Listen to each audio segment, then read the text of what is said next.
Ma première rencontre avec Frank Sinatra, je m'en souviens comme si c'était hier, c'était pour un jour à New York.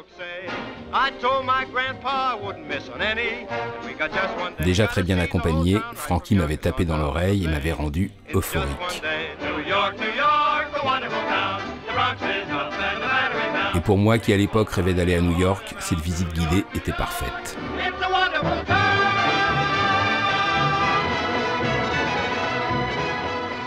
Un peu plus tard, c'est dans Blanche Colombe et Vilain Messieurs que je retrouvais Sinatra, qui tentait, avec beaucoup de difficultés, de convaincre Vivian Blaine de ses meilleures intentions. Give a holler and hate me, go ahead, hate me. I love you. The best years of my life, I was a fool to give to you. All right already, I'm just a no good Nick. À l'époque, je m'étais identifié à Frank et ça m'avait remonté le moral. Mais très vite, j'ai compris que j'avais commis une petite erreur. En fait, Sinatra était un vrai tombeur.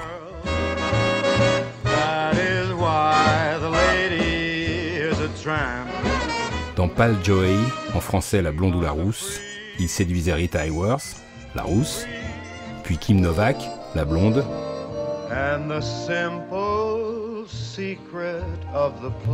et finalement la blonde et la rousse.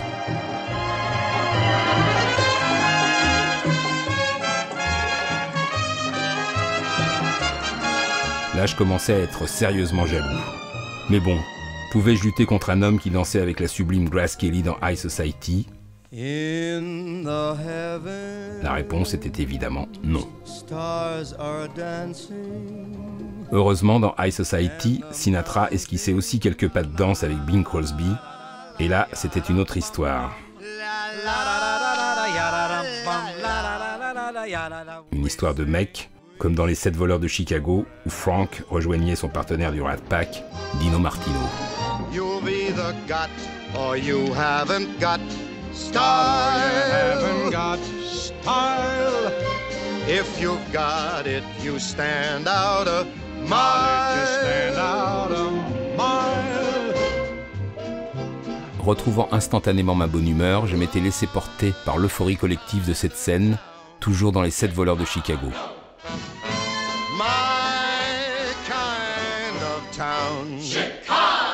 Décidément, Sinatra était un prince.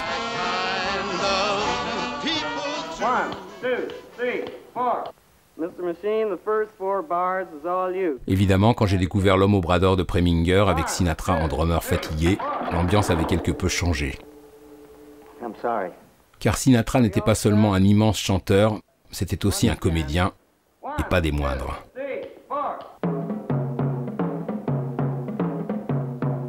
Et d'ailleurs, il continuait à séduire sans grand problème. Sur une danse hawaïenne un peu troublée dans Tant qu'il y aura des hommes,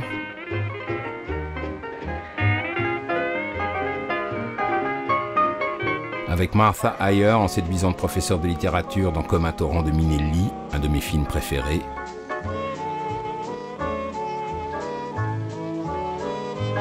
et encore avec la très émouvante Lee Remick dans Le Détective. Who are you? Who are you? Karen Widener. Joe Leland. Bon, pas de doute, Sinatra était super cool, et c'est pas le générique de Tony Rome est dangereux avec cette chanson de Lee Hazelwood chantée par la fille de son père Nancy qui allait y changer quelque chose, bien au contraire.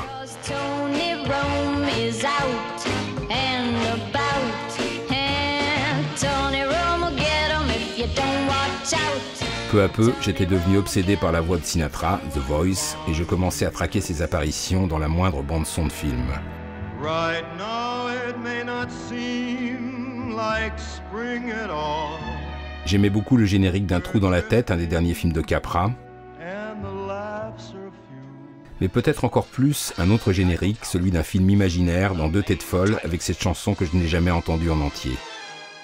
The trumpets segue into the inevitable title song. Maybe we can get Sinatra to sing it. The girl who stole the Eiffel Tower also stole my heart. Tiens d'ailleurs, puisque Audrey Hepburn faisait équipe avec William Holden dans Deux têtes folles, ça me fait penser à cette délicate apparition de la grande Audrey avec Sinatra en contrepoint dans Et tout le monde riait de Peter Bogdanovich, la classe.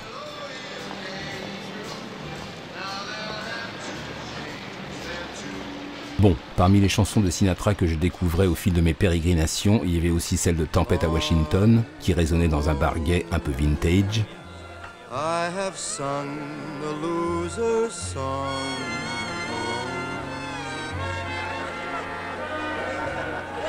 Come on in. Don't just stand there. Mais dans ce plaisir qu'on dit charnel, c'était une autre histoire, une histoire d'amour pleine de soupirs. Et là, Sinatra, ça marchait à mort.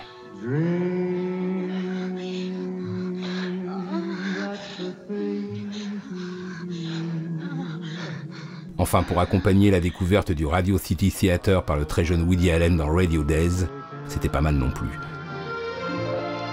It's more than I could bear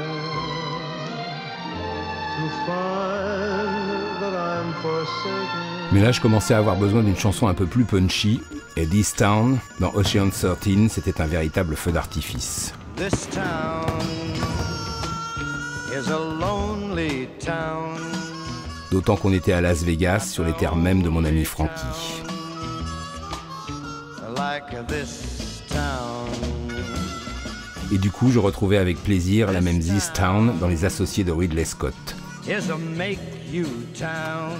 Le contexte était certes légèrement plus dépressif, mais qu'importe le flacon.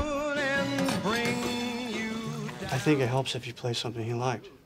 Nicolas Cage aimait d'ailleurs la fréquentation de Sinatra, même dans les circonstances les plus morbides, comme dans À tombeau ouvert de Scorsese. Play the Sinatra. What is it, Johnny?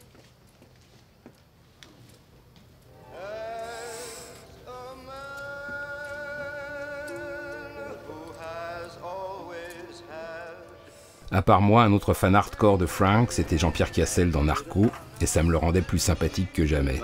Ce partisan du non-travail partageait alors sa vie entre trois passions dévorantes. Frank Sinatra, la bonne grosse glande, et de loin la plus importante, les films d'action de série Z. Évidemment, Sinatra, c'était toujours le type idéal pour entrer dans la danse. Dans Ratcatcher, par exemple, avec Something Stupid, le moello duo entre Frank et Nancy.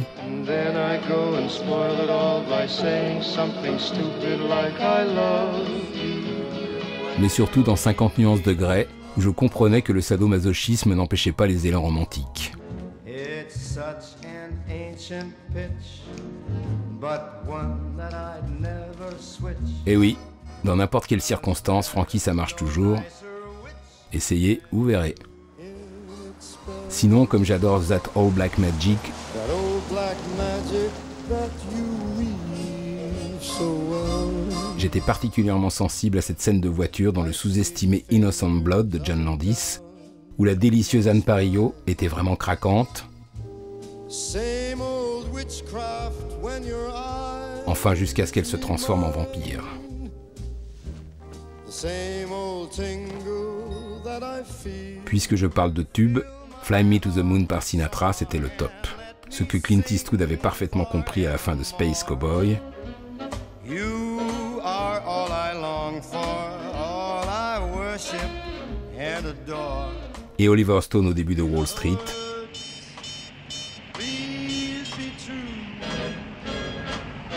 Et même le grec Yorgos Lanthimos au beau milieu du très curieux Canine.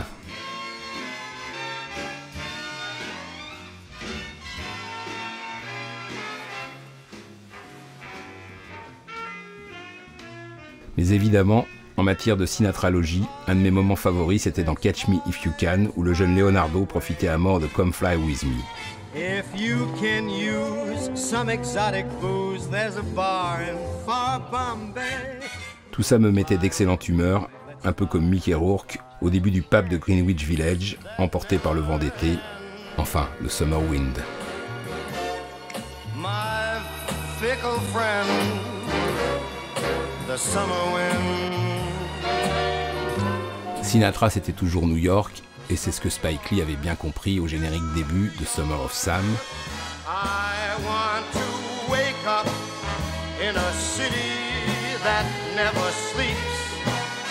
Mais Alain Resnais, lui, avait percé à jour Frankie et sa mélancolie, et je me souviens que le générique de fin de Vous n'avez encore rien vu, avec l'admirable It Was a Very Good Year et les arrangements ravéliens de Gordon Jenkins, m'avait ému jusqu'aux larmes. When I was was 17. It was a very good year. D'ailleurs, Spike Lee, encore lui, l'avait parfaitement saisi dans cette jolie séquence de Jungle Fever où John Turturro était aussi mélancolique que moi.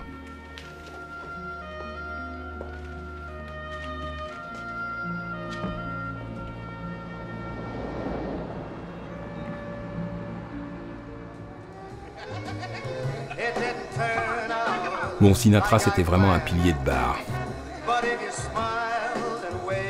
Alors, il était une fois le Bronx de Bob De Niro,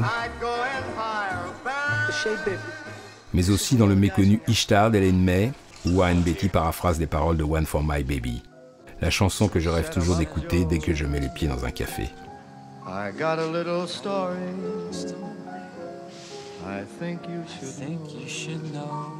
Bon, et puis évidemment, à force de chanter dans les bars, Sinatra avait fini par réapparaître, mais c'était sous forme d'hologramme dans Blade Runner 2049, et là encore, c'était crépusculaire à souhait. Except you and me.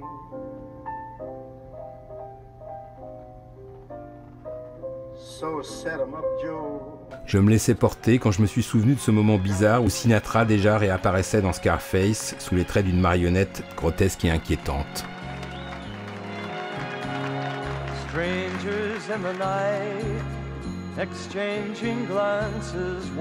Et là, je me suis dit que Sinatra, c'était un peu comme une drogue, un jour il fallait s'arrêter. J'en étais là quand tout à coup, un autre souvenir m'est revenu à l'esprit, et pas n'importe lequel. Sinatra chez Tex Avery dans Little Tinker.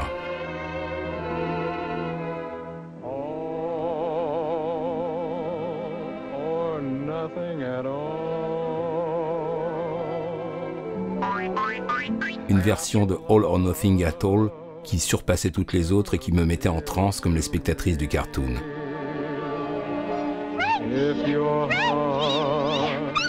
Et oui, la drogue Sinatra continuait à agir sur moi, j'étais définitivement intoxiqué, et grâce à Tex Avery, il n'était plus question d'arrêter. J'étais accro à Frankie, et c'était pour la vie.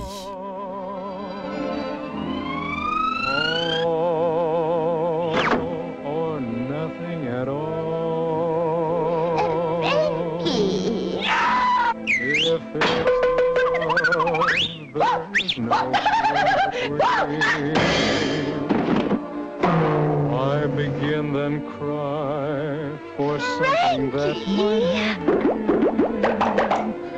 No, I'd rather